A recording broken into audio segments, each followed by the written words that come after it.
একা কেন আম্মা পরে খাবে। হ্যাঁ তুমি খাও চুপচাপ। দুলা ভাই এই নেন আপনার শালির হাতের বানানো স্পেশাল শরবত। শরবত শরবত বুঝলাম, শরবতের এই রং কে হ্যাঁ? আরে খেয়েই দেখো না, আমার বোনের হাতের বানানো শরবত একবার যে খাইছে সারা জীবনও ভুলতে পারে নাই। তুমি যেটা বলতেছো অবশ্যই সেরকম হবে, স্বাদও হবে। খাবো না কেন, অবশ্যই খাবো।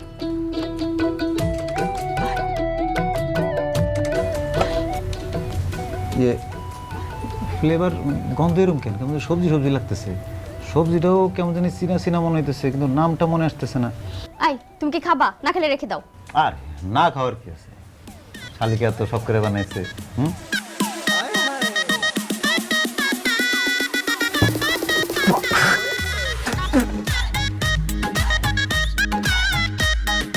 কি হ্যাঁ কি দেখেন? দুলা ভাই এটা আমার হাতের বানানো স্পেশাল শরবত। সরি, স্পেশাল করলার শরবত। এটা কি খাওয়া যায় নাকি?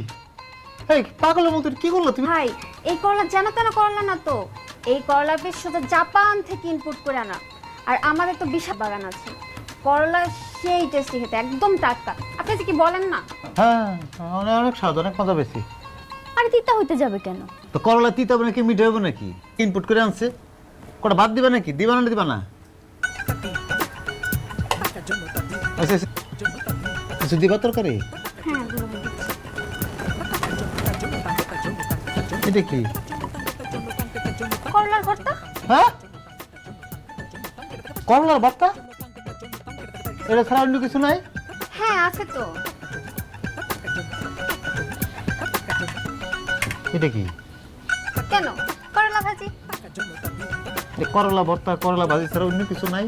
আরে দুলা ভাই, আপু তো বললো আপনি ভর্তা খেতে খুব পছন্দ করেন, তাই আমি আপনার জন্য স্পেশালি 7 রকমের ভর্তা করেছি। এটা হচ্ছে করলার ভর্তা, এটা হচ্ছে আলু ভর্তা, এটা হচ্ছে পেঁপে ভর্তা, নানা রকমের ভর্তা আপনার জন্য তৈরি করেছি। আমি কানে ধরছি আর আমি জীবনে কোনোদিন কমু না ভর্তা আমার পছন্দের। আমি ভর্তা খাই না, ভর্তা খাবো না। অন্য কিছু থাকলে দাও না, একটু ভাত খাই কটা।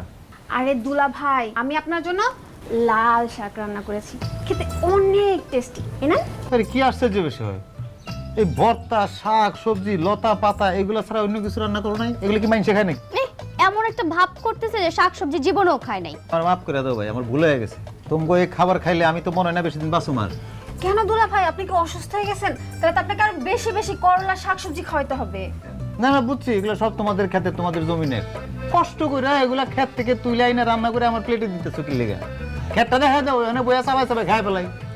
তাই তুমি জানো আমাদের জমির শাকসবজির কত ডিমান্ড? আব্বা তো চাইলেই বিক্রি করতে পারে, কিন্তু আব্বা বিক্রি করে না, সব রেখে দিছে তোমারে খাওয়াবে দেখে। আমারে খাওয়াবে? কত শুনলাম যে নতুন জামাই শ্বশুর বাড়ি গেলে মুরগির রান, গরু, ডিমের রেজালা, মানি পোলাও, কোরমা, বিরিয়ানি দিয়ে ভরায় ফেলে। আর আমার কপালে 7 রকমের ভর্তা ভাজি সবজি শাক। এরকম রান্না করার জন্য তো তোমাকে নোবেল পুরস্কার দেওয়া উচিত, তোমরা নোবেল পাইবা। আপনি কিন্তু আমাদের অপমান করতেছেন। অপমান কেন? তোমাকে রান্নার প্রশংসা করতেছিলাম। কি পোলাও মাংস খেতে ইচ্ছা করে বাজারে যাও, গিয়ে বাজার করে নিয়ে আসো, তারপর আমরা দুইজন মিলে রান্না করে দিব। নাও বেশি করে এখন এগুলোই খাও। করলা ভাজি দিয়ে তুমি ভাত খাবা। দে দে শাকটা দে। এই যে শুরু করো। আমার এই অপমান